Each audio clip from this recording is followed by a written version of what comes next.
Dad stopped asking about you a long time ago, my sister told me. I believed her for nearly 3 years. Then we opened the mailbox. My name is Claire Bennett, and when my father died at 81, I thought the hardest part of losing him was knowing that we had never repaired what had broken between us. I was wrong.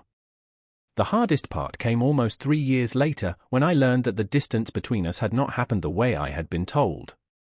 Dad lived in a modest pale blue ranch house outside Columbus, Ohio, the same house where my sister Linda, my brother Mark, and I had grown up. It sat back from a quiet county road behind a long gravel driveway, with an old detached garage and an enormous oak tree that dropped enough leaves every October to fill 20 lawn bags. After Mom died, Dad stayed there alone. He said the house knew him better than anywhere else did. For most of my adult life, Dad and I were close.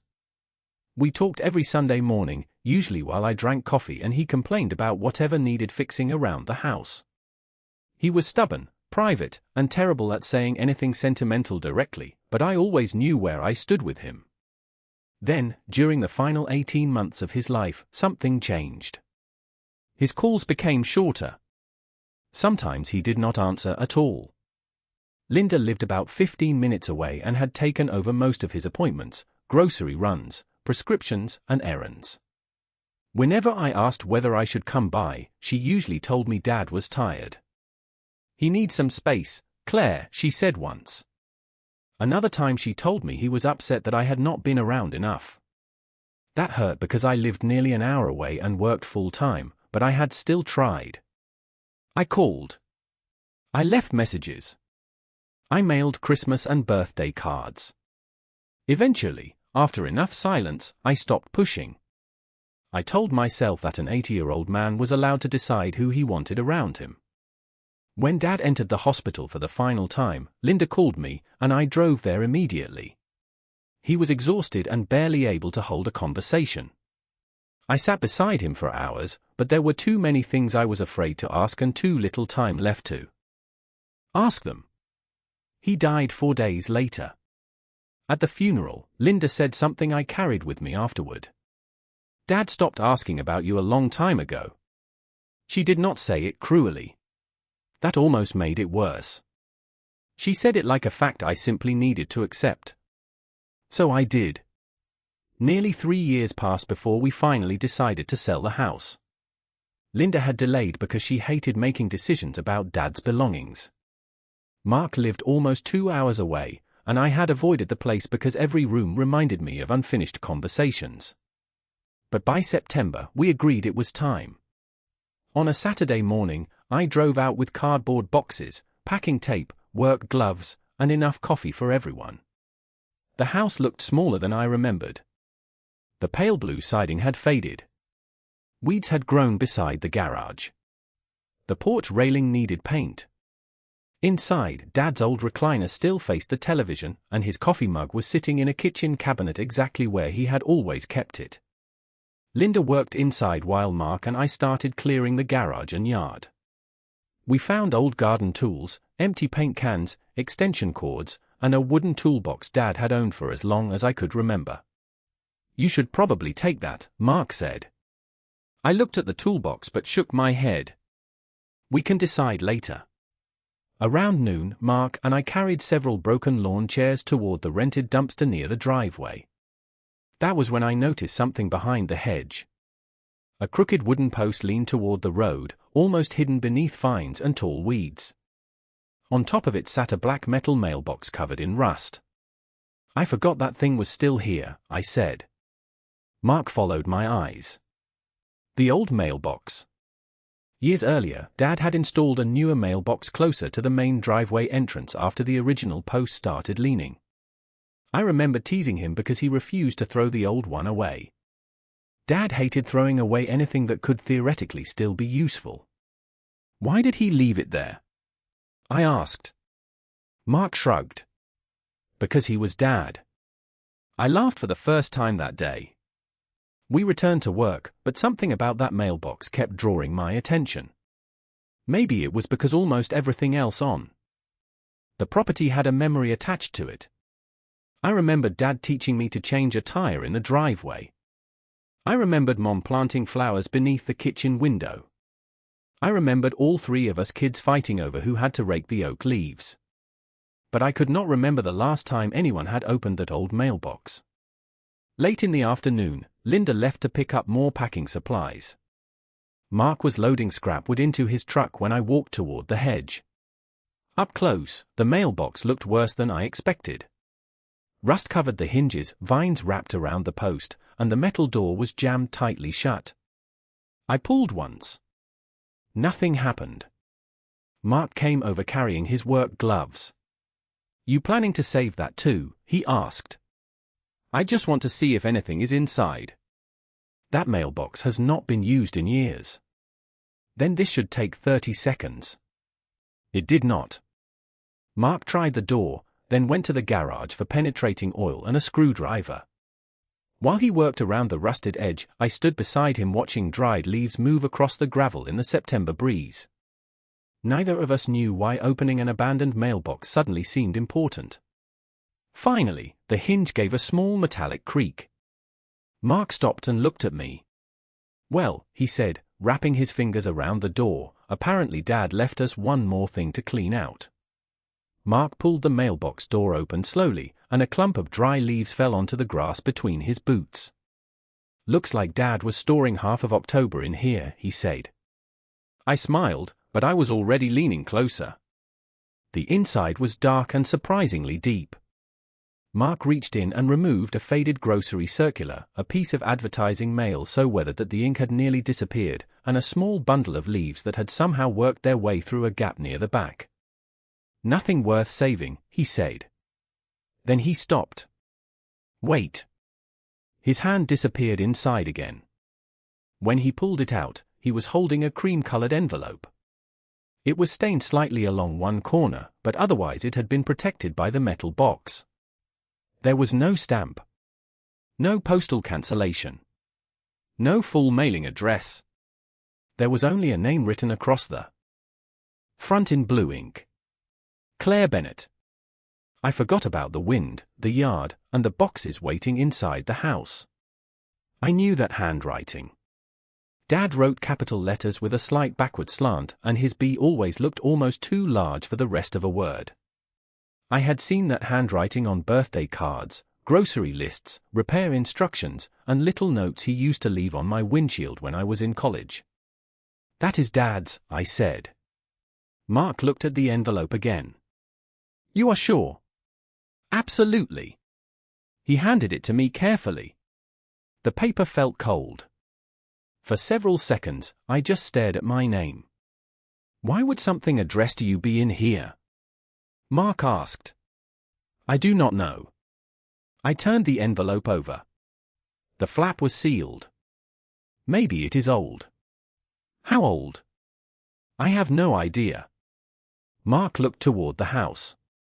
"Do you want to ask Linda?" My first instinct was yes. My second was stronger. "Not yet."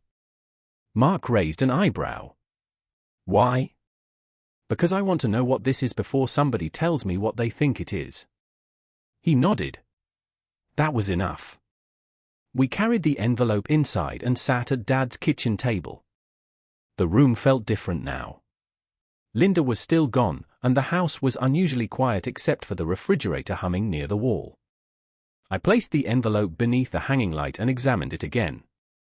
Near the lower corner, Dad had written a date in his small, precise handwriting.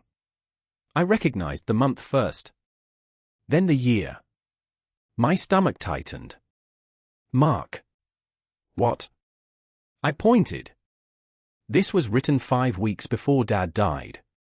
His expression changed immediately. We both knew what those weeks had been like. Dad had still been living at home. Linda was checking on him almost every day. Mark visited twice that month. I had called repeatedly and had been told Dad was tired, frustrated, and not interested in talking. I remembered one conversation with Linda especially clearly. I had asked whether I should drive over that Sunday.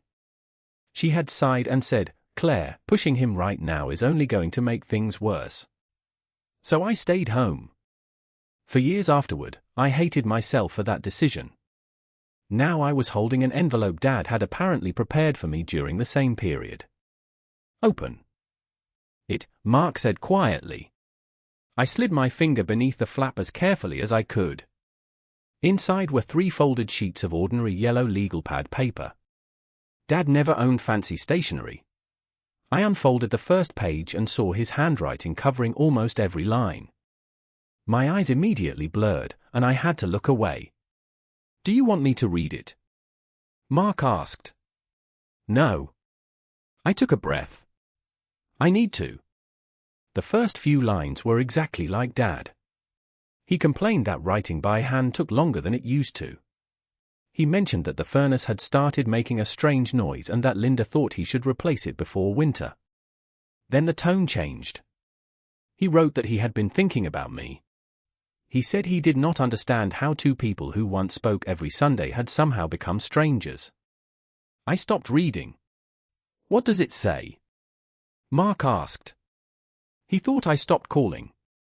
Mark frowned. You did not. I know. I returned to the letter. Dad admitted that he could be stubborn. He wrote that maybe he had said something that hurt me without realizing it. He said he had waited for me to call because he did not know whether I wanted to hear from him. That sentence made no sense. I had called. More than once. I remembered leaving a voicemail after work one Tuesday. I remembered calling again Saturday morning. I remembered asking Linda whether Dad's phone was working because he never answered. She told me it was. Dad continued writing about our Sunday breakfasts at a diner near Westerville, where he always ordered eggs over easy and complained that restaurants never toasted rye bread properly. He said he missed those mornings. Then I reached a sentence that made me put the page down. What? Mark asked. I read it aloud. I do not know which one of us became too proud to make the next call, but I know I do not want pride to be the last thing between us. Mark stared at me. Claire, he wanted to talk to you. I wanted to talk to him. I picked up the second page. Dad wrote that if I was angry, he wanted the chance to understand why. If he had disappointed me, he wanted me to tell him directly. Then came the sentence that changed everything I thought I knew about. The final months of his life. I read it twice before the meaning settled in. If you think I stopped wanting you here, Claire, somebody has given you the wrong idea. Mark leaned forward. What does that mean? I looked toward the driveway just as Linda's car turned in from the county road. I do not know, I said, folding the letter carefully, but I think we are about to find out.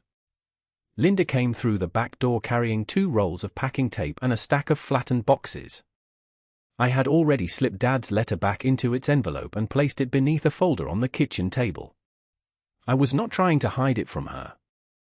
I simply needed a few minutes to understand what I had just read before hearing anyone else's explanation. You 2 look serious, she said. Did you find another cabinet full of expired canned food? Mark glanced at me. Just old stuff. Linda set the boxes on the counter. That describes half this house. She started talking about the real estate agent coming Tuesday, but I barely heard her. Dad's sentence kept repeating in my mind. If you think I stopped wanting you here, somebody has given you the wrong idea. Linda had been the person I depended on for information during those final months. She told me when Dad was tired. She told me when appointments went badly. She told me when he wanted privacy. Most of the time, I had no reason to question her. She was the one driving 15 minutes each way several times a week while I was almost an hour away. I had even thanked her for carrying so much of the responsibility. By 5 o'clock, we finished for the day. Linda left first. Mark waited beside his truck while I locked the house. You are not going to ask her, he said. Not yet. Why? Because right now I have 1 letter and a lot of memories. I want facts. On the drive home, I remembered an old cell phone I had stopped using about 2 years earlier.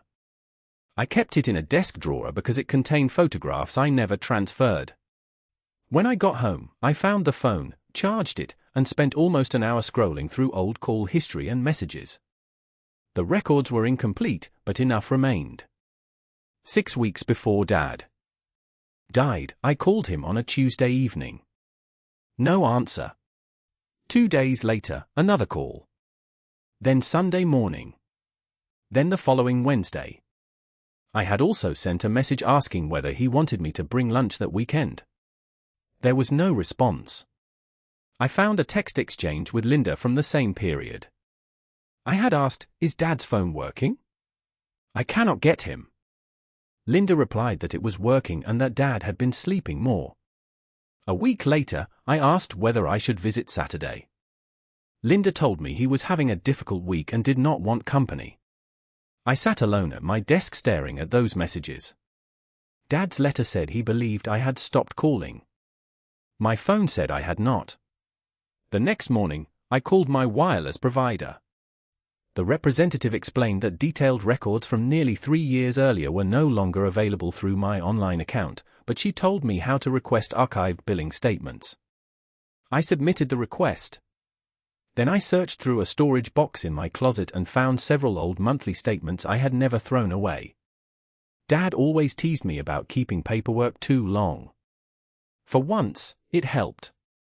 The statement showed repeated calls to his number during the months before his death. Some lasted only seconds, meaning they went unanswered. Others lasted several minutes. Those were earlier, before communication almost completely stopped. I photographed the pages and sent them to Mark. He called 5 minutes later. "You really were calling. I told you I was. I believed you. Seeing it is different." Dad apparently believed I was not.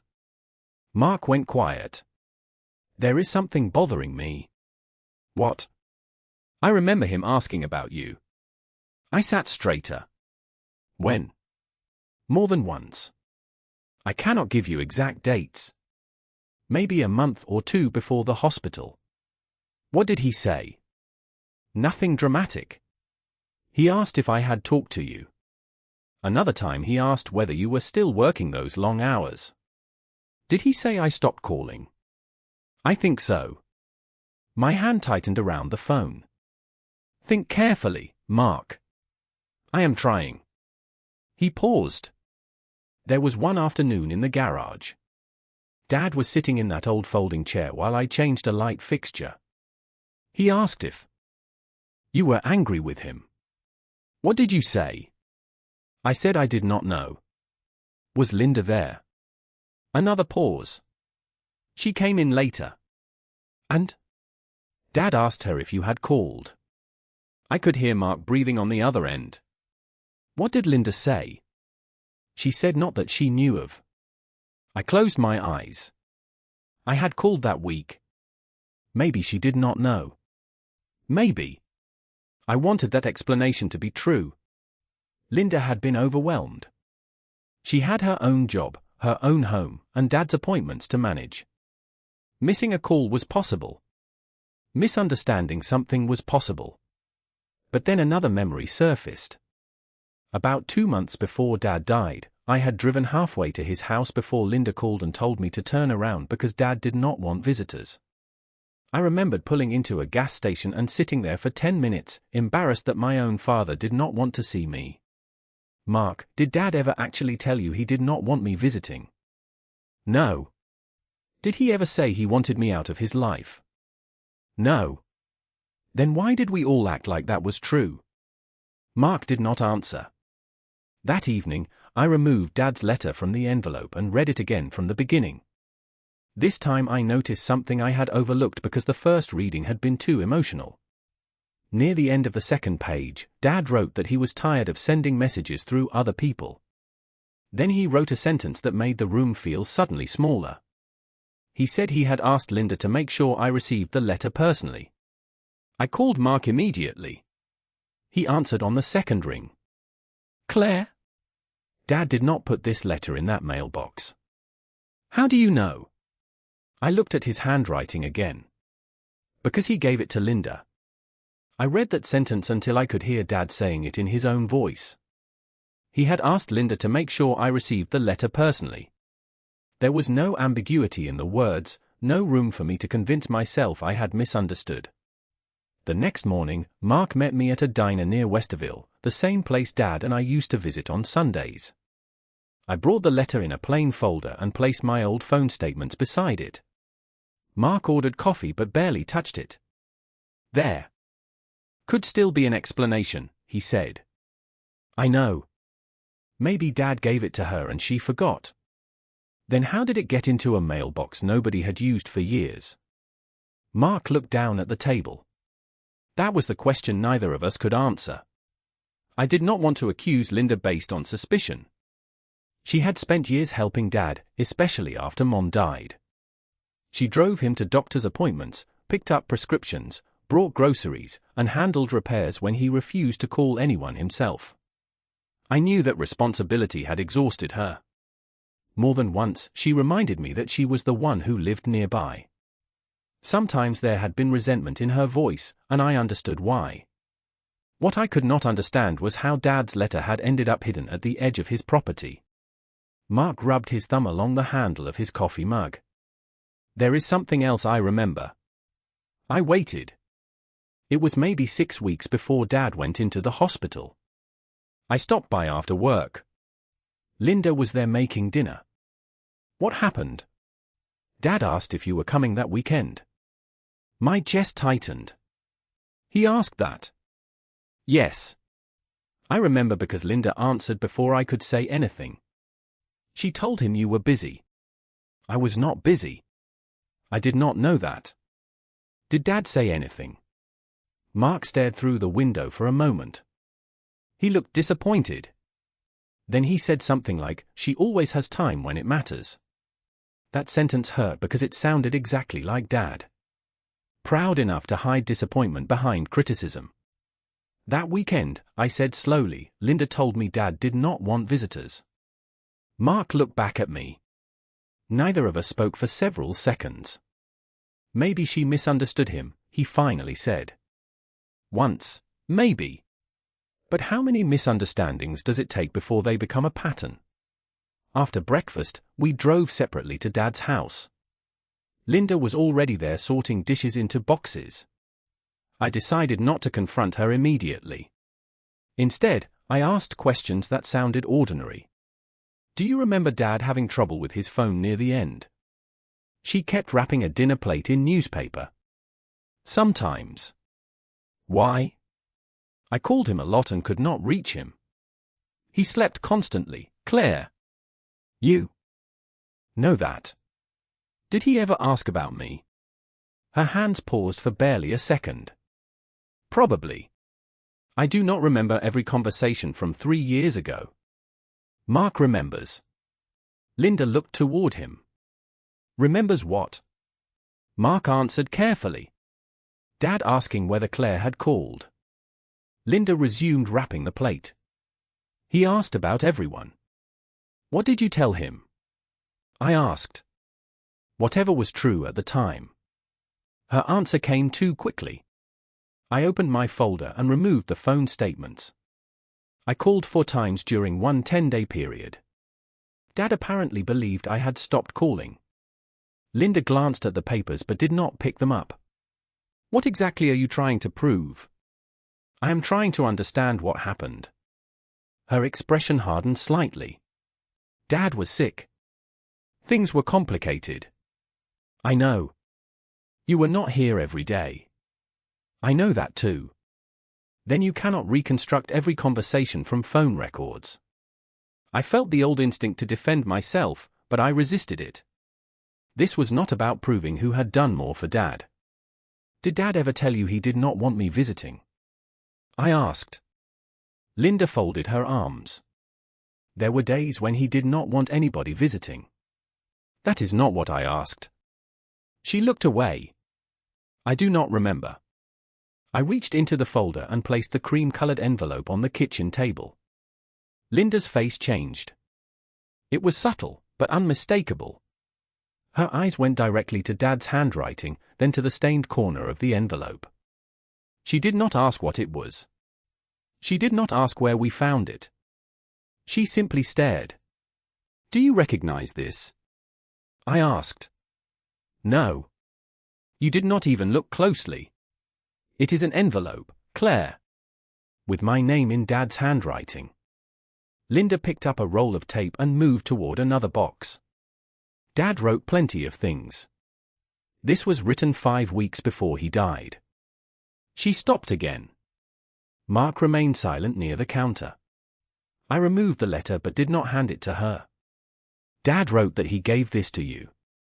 Linda turned around slowly. I do not remember that. He specifically wrote that he asked you to make sure I received it personally. Dad was confused sometimes near the end. Not when he wrote this. 3 pages. Dated, completely coherent. Linda's jaw tightened. What do you want me to say? I want you to tell me how the letter Dad gave you ended up inside the old mailbox. For the first time, she looked frightened rather than irritated. What mailbox? That question answered more than she realized. I had never told her where we found it. Mark stepped away from the counter. The old one by the hedge. Linda stared at him, then at me. I have no idea. I watched her carefully. That is strange. Why? I folded the letter again. Because yesterday, when you came back with the packing supplies, we never mentioned finding anything in the mailbox. But when I showed you this envelope just now, you did not ask where it came from. Linda said nothing. You already knew it had never reached me, I said. Her face went pale. Then Mark spoke quietly from behind me. Linda, what did you do with Dad's letter? For several seconds, Linda did not answer. She stood beside the kitchen counter with the packing tape still in her hand, looking at the envelope as if it belonged to a part of the past she had hoped would stay buried. Mark asked again, more quietly this time. What did you do with Dad's letter? Linda put the tape down. I told you, I do not remember. That is not true, I said. My voice was calmer than I felt. You recognized it before I explained what it was. I recognized Dad's handwriting. So did we. But Dad wrote that he gave the letter to you. Linda turned toward the window. He gave me a lot of things to take care of. Was this one of them? She did not answer. I could have raised my voice. Part of me wanted to demand 3 years of explanations in one breath. Instead, I placed the letter on the table between us. I am not asking about the estate. I am not asking who did more for Dad. I am asking one question. Did he give you this envelope? Linda finally looked at me. Maybe. Mark exhaled slowly. Linda. Fine. Yes. I think he did. The admission was small, almost casual, but it changed the room. When? I asked. I do not remember the exact day. 5 weeks before he died. Probably. What did he tell you? She began folding. A piece of newspaper that did not need folding. He said it was for you. And? That was it. No. Dad wrote that he asked you to make sure I got it personally. Linda's mouth tightened. Then that is probably what he said. I stared at my sister. Did you give it to me? Obviously not. Did you mail it? No. Why? Linda pushed the newspaper aside. You want a simple answer because you were not here for everything that happened. Then give me the complicated answer. She looked at Mark as though she expected him to intervene, but he remained silent. Linda walked to the sink and stared outside at the backyard. Do you know how many times Dad called me because he could not find his medication? How many appointments I moved because he refused to leave the house on time? How many grocery trips I made because he would tell me he needed nothing and then call the next morning because he was out of milk? I know you did a lot. No, Claire. You know the list. You do not know what it felt like. I let that sit between us because she was right about one thing. I had not carried what she carried every day. I was tired, she continued. I had work. I had my own house. I had my own responsibilities. But whenever Dad needed something, I was the person he called. I never said otherwise. You got to be the daughter he missed. I got to be the daughter who reminded him about blood tests and changed furnace filters. There it was. Not an explanation yet, but something underneath it. Were you angry with me? I asked. Linda laughed once without humor. Of course I was angry with you. Why did you not tell me? I did. No. You made comments. You told me I should visit more. You never told me you needed help. I should not have had to. Mark finally spoke. That still does not explain the letter. Linda looked down. Dad gave it to me after we had an argument. About what? I asked. You. She said he had asked whether I had called. Linda told him I had not spoken directly to him. Dad apparently became frustrated and said he wanted to write to me because everyone was speaking for everyone else. He sat at the kitchen table that evening and wrote the letter. The next morning, he handed the sealed envelope to Linda. What did you do with it? I asked. I put it in my car. And then? Nothing. For how long? A few days. I felt my pulse quicken. Why did you not mail it? Linda turned toward me. Because I was angry. At least now she had stopped pretending. She said she had spent months watching Dad ask about me while, from her perspective, I continued living my life an hour away. She knew I called sometimes, but she believed phone calls were not the same as being there. So you decided I did not deserve the letter? I did not say that. Then what did you decide? Linda hesitated. I thought I would hold on to it until I cooled down. And somehow it ended up in the old mailbox. Her expression changed again. I am not ready to talk about that. You have had almost 3 years to get ready. Mark stepped closer to the table. Linda, Claire deserves to know. Linda picked up her purse. I need to go home. I did not block her or argue. Before she reached the door, I asked one final question. When Dad asked whether I had called, did you always tell him the truth? Her hand stopped on the doorknob. She did not turn around. That silence lasted longer than any answer could have. Then she left. Mark and I remained in the kitchen listening to her car disappear down the gravel driveway. After a moment, he sat in Dad's old chair. Claire, he said, there is something else she used to tell Dad that I never understood until now. I looked at him. What? Mark's face had gone pale. She told him you had chosen not to come. Mark's word stayed with me after Linda left. She told him you had chosen not to come. I sat down across from him at Dad's kitchen table, the same table where our father had written the letter we were now trying to understand.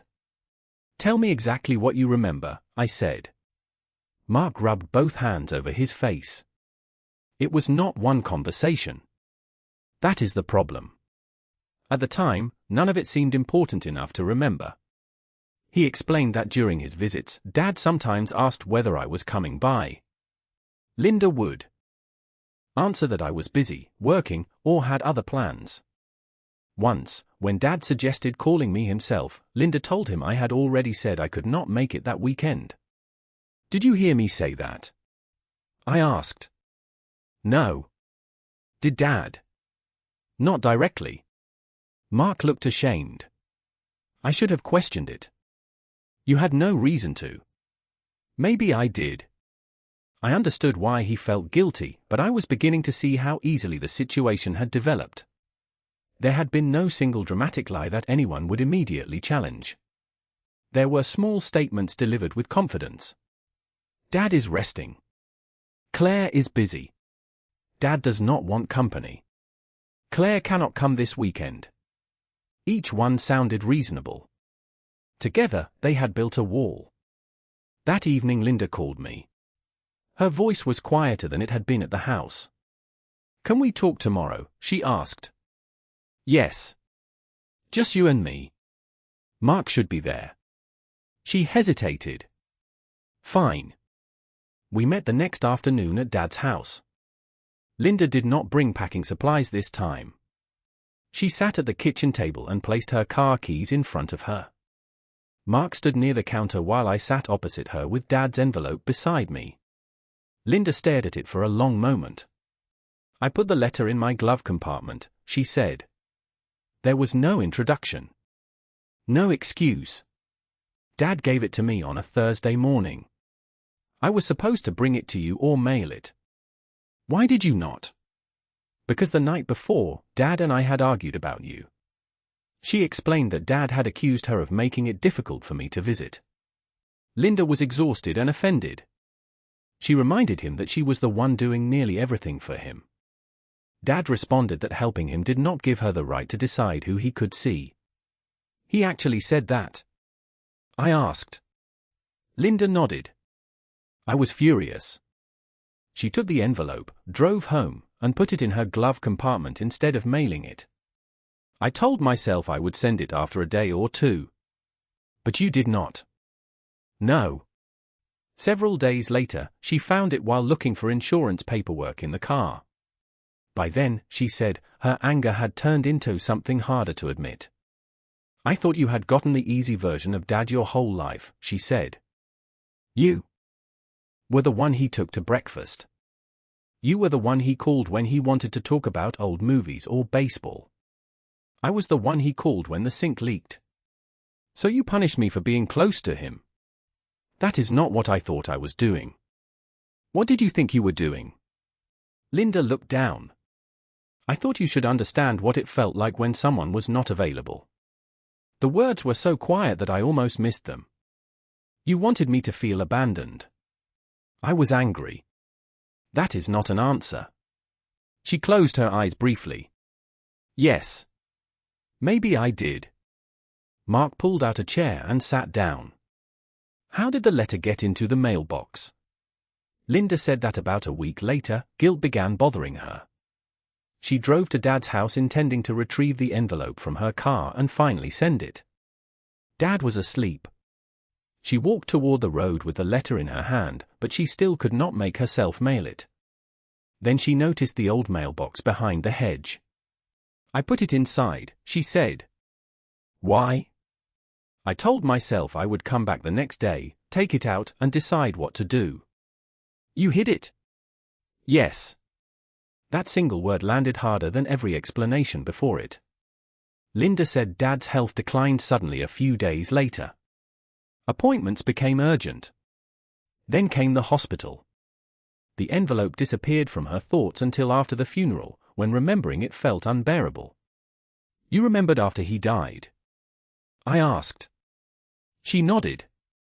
Why did you not get it then? Her eyes filled, but she remained composed.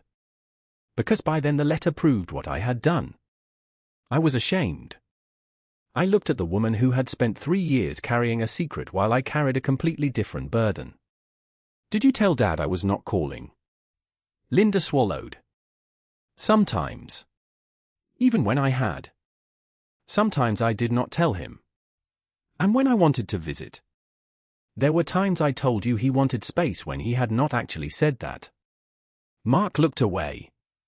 I felt something inside me become very still. Why? Linda answered slowly.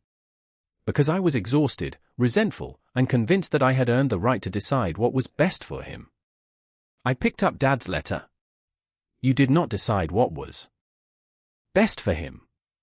Linda looked at me. I know that now. You decided what both of us were allowed to believe.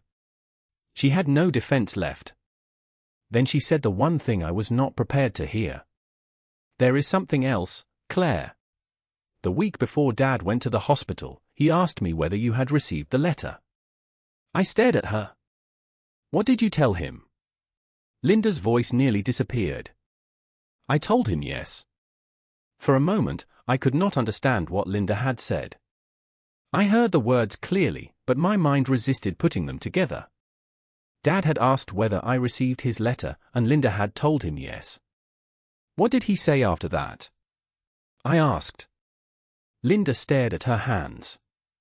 He asked whether you had said anything. And what did you tell him? That you had not. The answer settled over the kitchen like a weight. I looked toward Dad's chair near the window and imagined him sitting there, believing I had opened 3 pages of his most honest thoughts and chosen silence. For almost 3 years, I had believed exactly the opposite. I thought he had stopped wanting me. He had died thinking I had received his attempt to reach me and ignored it. Why would you do that? Mark asked. Linda shook her head. I do not have an answer that makes it better. I am not asking for better, I said. I am asking for true. She took a long breath. I was still angry. Dad kept defending you. Every time I tried to explain how much I was doing, he would say you had your own responsibilities and that I should stop keeping score. I felt invisible. I understood resentment. I understood exhaustion. I even understood wanting recognition. What I could not understand was turning those feelings into decisions about someone else's relationship. So when Dad asked about the letter, you let him believe I had read it and ignored him. Linda nodded. Yes. Mark leaned back in his chair. That is not forgetting, Linda. I know.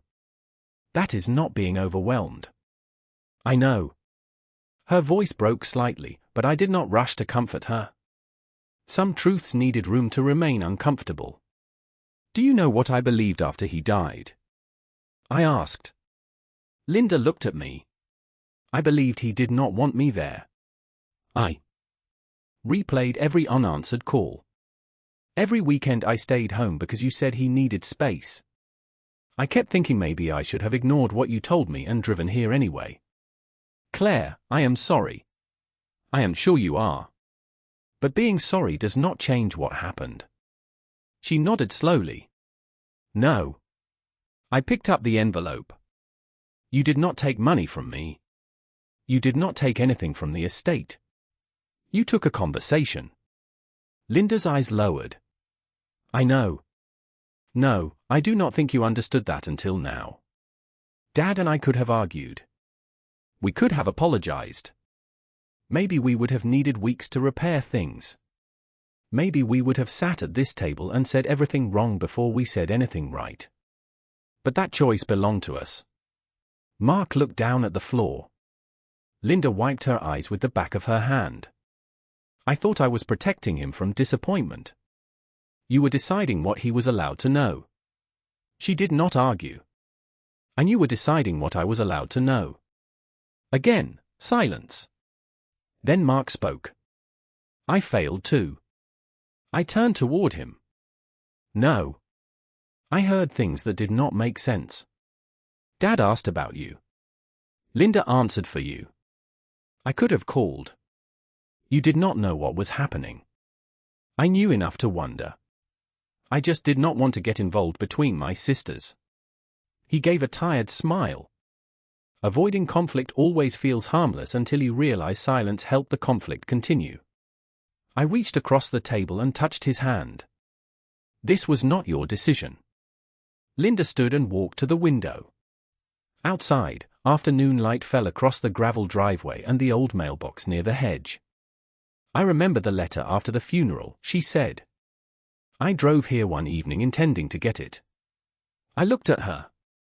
Why did you leave it? I walked all the way to the mailbox. I even touched the door. She swallowed.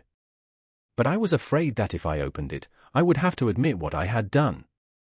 So I walked back to my car. That detail disturbed me more than if she had simply forgotten. For 3 years, the truth had been sitting less than 100 yards from Dad's kitchen while each of us carried a different version of the past. Linda turned around. I cannot ask you to forgive me.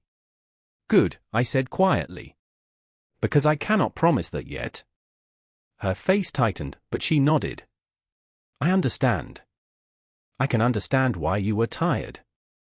I can understand why you resented me. I can even understand why you were angry enough to hold the letter for a day. What I cannot pretend is that what happened after that was yours to decide. It was not. And things between us are going to be different. I know. There was no dramatic reconciliation. No embrace that erased 3 years. Just the truth sitting on the table between us. After Linda left, Mark went back to the garage. I remained in the kitchen and unfolded Dad's letter again. I had been so focused on the sentences about our silence that I had barely read the final page. Near the bottom, Dad's handwriting became shakier, but one paragraph was underlined twice. He wrote that there was something in the garage he wanted me to have. Not money. Not jewelry. Not anything listed in the estate papers. He called it the old wooden toolbox. Then he added a line that made me laugh through tears I had been holding back all afternoon. You were the only one of my children who ever put my tools back where they belonged. I looked toward the garage door. The toolbox Mark had offered me the day before was still sitting exactly where we had left it. I carried Dad's toolbox from the garage into the kitchen and set it on the table beside his letter. The wood was darker than I remembered, worn smooth at the corners from decades of use. Dad had built the box himself long before I was born, and his initials were carved into one side in uneven block letters.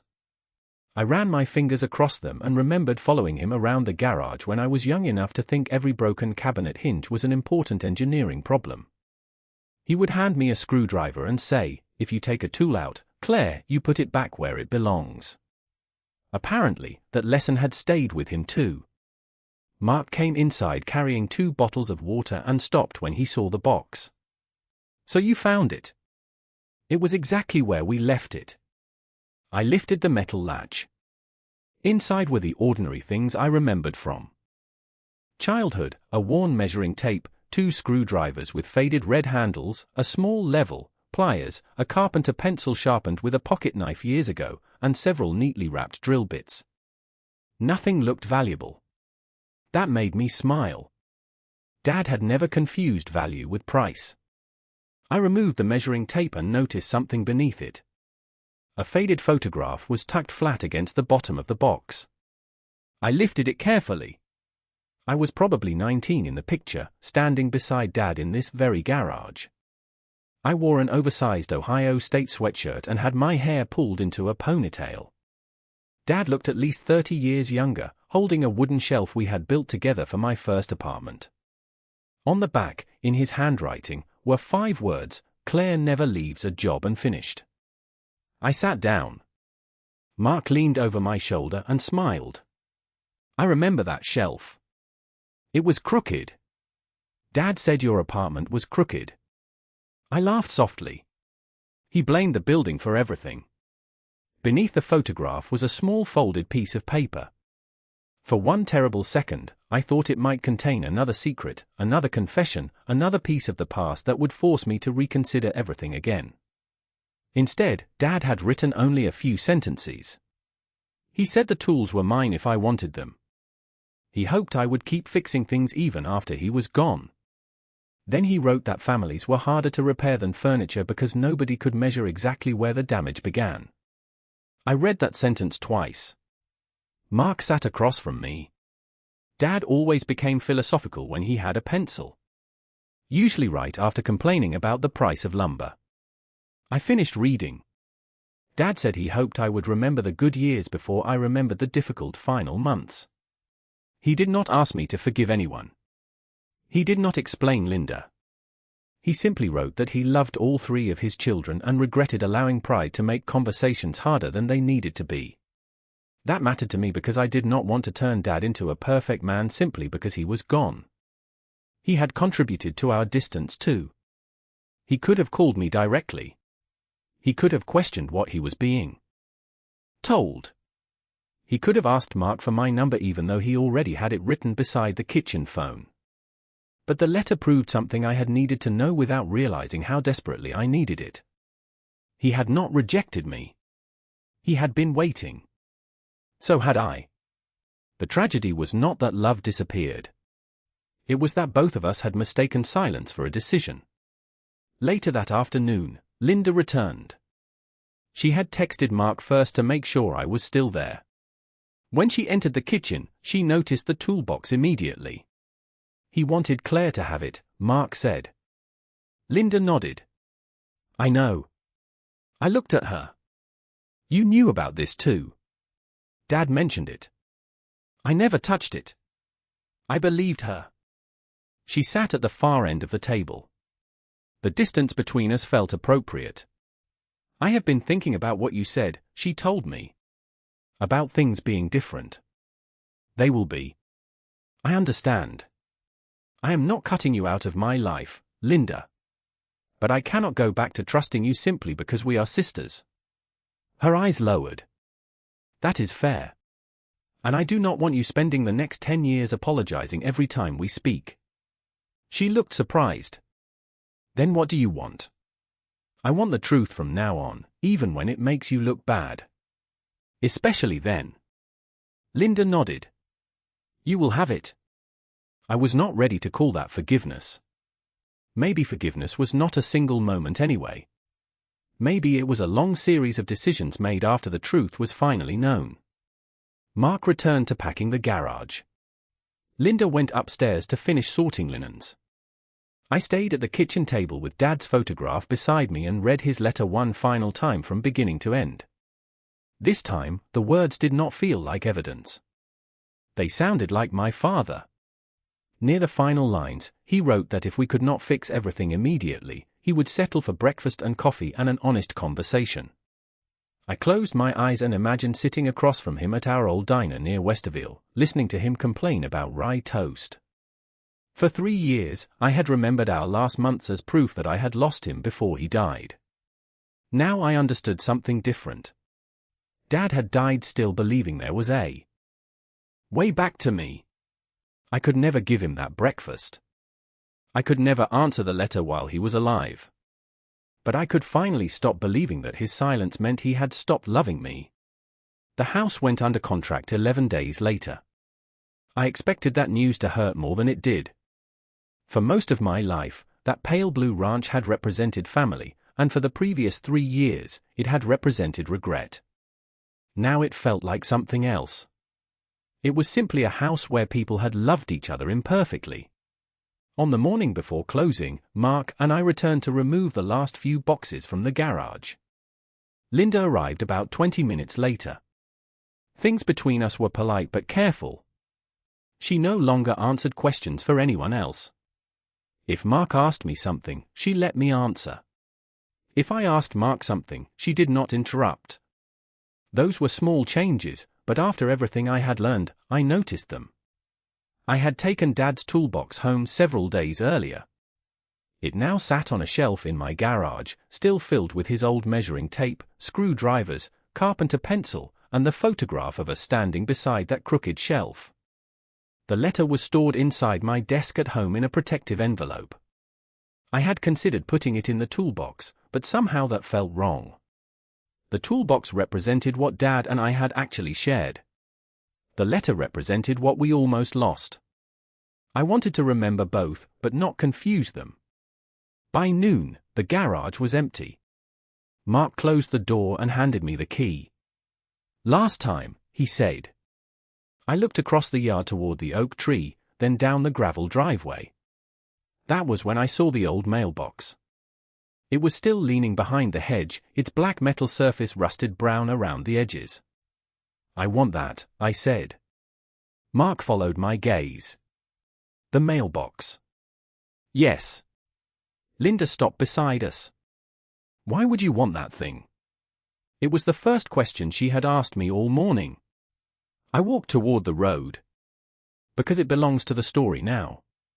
Mark found a wrench in his truck, and together we loosened the old bolts holding the mailbox to the wooden post. It took nearly 20 minutes. When it finally came free, I held it against my side and was surprised by how light it felt. Something that had carried so much emotional weight weighed less than an ordinary grocery bag. Linda stood several feet away watching me. Does looking at it make you angry? She asked. I thought about the question before answering. Sometimes. Then why keep it? Because anger is not the only thing it means. She waited. For 3 years, I thought Dad's silence was an answer, I said. This mailbox taught me it was not. Linda looked down at the gravel. I wish I could change what I did. I know. I wish you had gotten the letter when he wrote it. So do I. She looked at me carefully. Do you think you will ever forgive me? Months earlier, I might have thought forgiveness required a yes or no. Now I understood why that question was too simple. I think I have started, I said. But forgiveness does not mean pretending it did not matter. I understand. And trust will take longer. I understand that too. I believed her. That did not restore everything between us, but it gave us somewhere honest to begin. Mark joined us near the driveway. Dad would be amazed that we spent 20 minutes saving something he was too stubborn to throw away. I smiled. He would say he knew it would be useful someday. Linda laughed softly, and for the first time since we found the letter, the three of us shared a memory without the past feeling like a courtroom. After closing, I drove home with the mailbox in my trunk. A few weeks later, I cleaned off the loose rust but did not repaint it. I mounted it on a short wooden post near the back of my garden where I could see it from the kitchen window. I never used it for mail. It did not need another purpose. Sometimes I would look at it while drinking coffee on Sunday mornings and think about Dad sitting across from me at the diner near Westerville, complaining about rye toast and asking whether I had remembered to check the oil in my car. I stopped replaying the hospital room as the final definition of our relationship. Instead, I remembered the breakfasts, the garage projects, the phone calls, and the way he had written my name across that cream-colored envelope. Linda and I did not become close overnight. We had difficult conversations. She told me more about the exhaustion she had hidden while caring for Dad. I listened without using her mistake to erase everything good she had done for him. She listened when I explained how deeply her choices had changed my memories of those final months. Neither of us demanded that the other make the story simpler than it was. Mark became less willing to stay silent when something felt wrong. One Sunday, several months after the house sold, I opened Dad's toolbox to tighten a loose cabinet hinge. I reached for the faded red screwdriver and noticed the photograph beneath it. Claire never leaves a job unfinished. I smiled because, in one way, Dad had been wrong. Some things remain unfinished forever. I never got to answer his letter while he was alive. We never had that breakfast. We never had the conversation he wanted. But unfinished did not mean unloved. That was the truth I had been missing. For 3 years, I mourned a father I believed had stopped wanting to hear my voice. One forgotten envelope gave me back the truth, even though it could never give us back the time. And whenever I look at that old mailbox now, I remember something I wish I had understood much earlier: silence does not always mean rejection, and when love matters, we should never let another person speak for the heart we have not heard ourselves.